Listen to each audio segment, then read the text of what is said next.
My name is Susanna Mills, and I'm the editor-in-chief of the American Philatelist.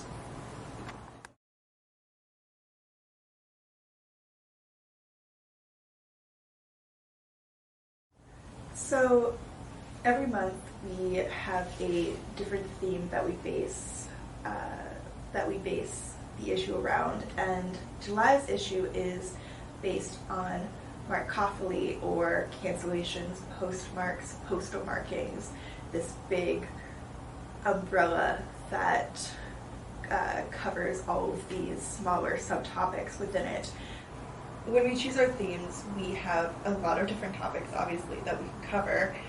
And one of the things that we're trying to do is give people a taste of a lot of different fundamentals of collecting. So, whereas in the past we've done different postal history topics and our stamp basics issue that we published in March, this time we really wanted to dig deep on this subgenre, this huge subgenre of philately, which is marcophily.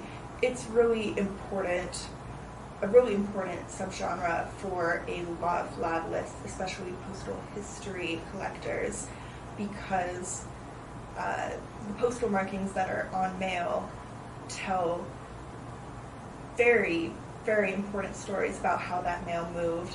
And then also people just enjoy collecting all the different varieties as well. So there's a lot of different ways that people come to and experience marcophily, which makes it a really rich vein to tap.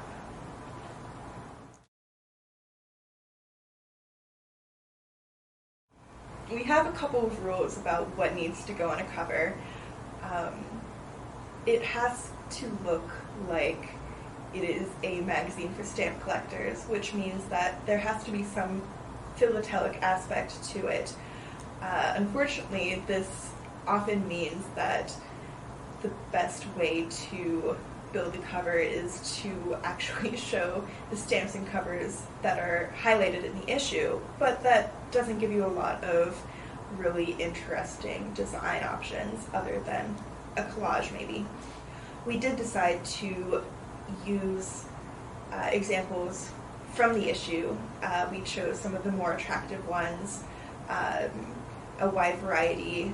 I think we used one from every single article, or nearly every single article that was in the issue, and spread them out on a table, as if on a table, like it was at your desk, and you could pick out one of the covers and study it as if it was right there in your hand. And then the other aspect on the cover that we included was a mock-up APS cancellation.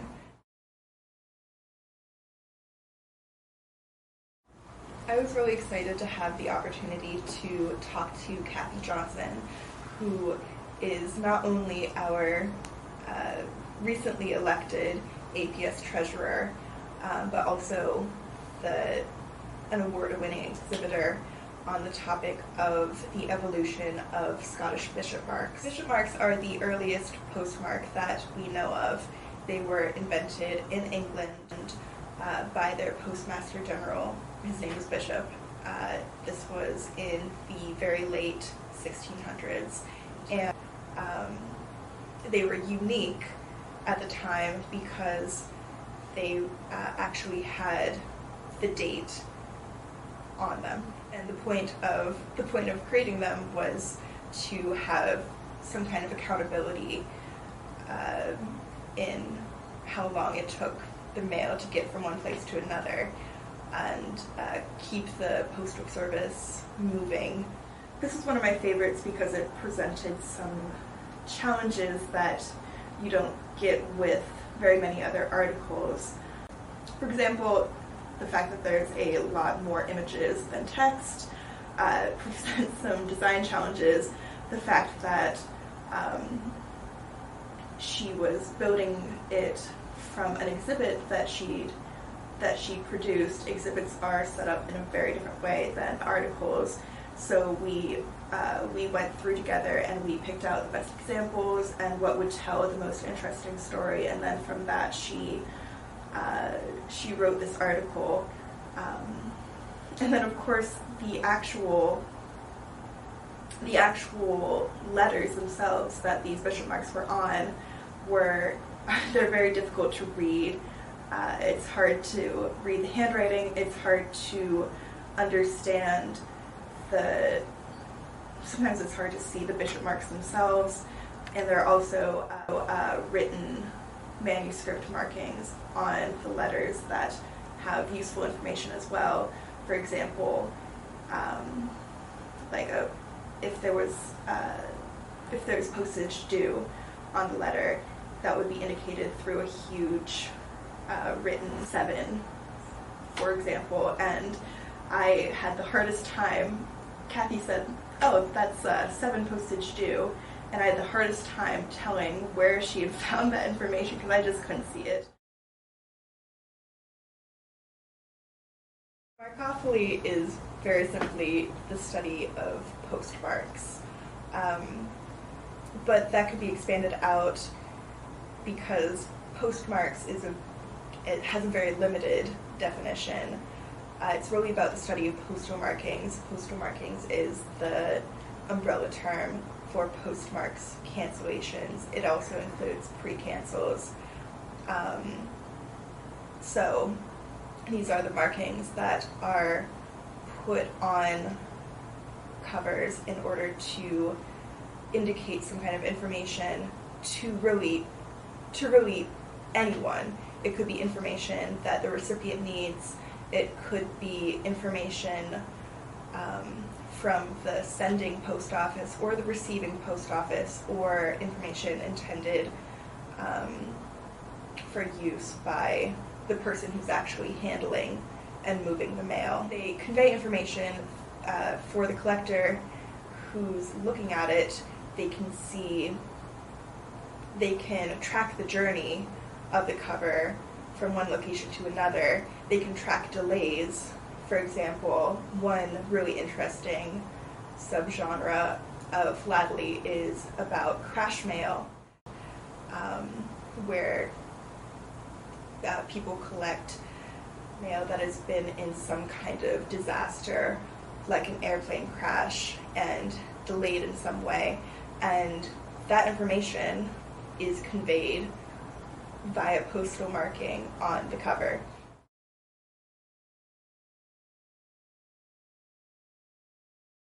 I thought that we had an article. Someone had promised to write an article, and then they weren't able to. And so, quite suddenly, I found myself several pages short of editorial content that I was going to have to fill in a hurry. Coincidentally, though, I received an email from the U.S. Cancellation Club, and they were talking about their brand new website, and thought, ding, ding, ding, I should go to the U.S. Cancellation Club, see if they have anyone who would be able and willing to write an article pretty quickly for me. I spoke to Joe Crosby, who is the man who sent the email, and asked him if he or someone else in his club would be interested in contributing an article about any topic of their choice that would connect to cancellations. And he pointed me towards their president, Larry Rausch, and Larry contributed a very nice specialized article on the Wheel of Fortune cancellation, which is his particular collecting interest, and something that he's written a whole book about, over 100 pages just on this one specific cancellation, which should give you a good idea of how much there is out there. So I'm very grateful to Larry and Joe. I'm grateful to the club. I was really glad to have stumbled into this good situation, and absolutely humbled by the generosity of Philatelists. And it's not an unusual story. This has definitely happened with the AP more than once, and people just, they step up and help out.